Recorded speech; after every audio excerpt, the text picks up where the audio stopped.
Some nua táទំនាញផ្ទៃលើរបស់ភពកំណត់បាននៅអ្វីវាជះឥទ្ធិពលដូចម្តេចចំពោះភពដែលជាអង្គតូចនិងធំចូលពន្យល់ចម្លើយ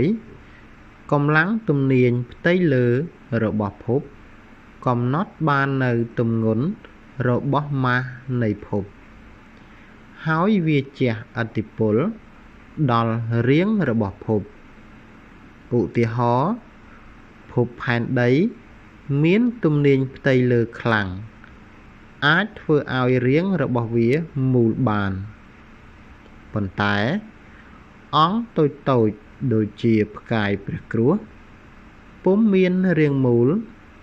ពីព្រោះទំនាញផ្ទៃលើរបស់វាខ្សោយខ្លាំងពេក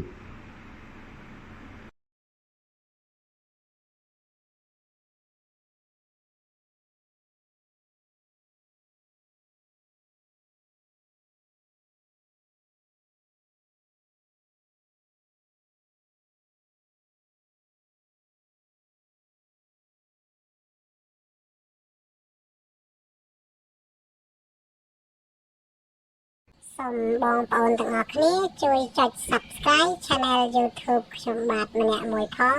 ដើម្បីទទួលបានវីដេអូសំណួរចម្លើយថ្មីៗបន្ថែមទៀតសូមអរគុណ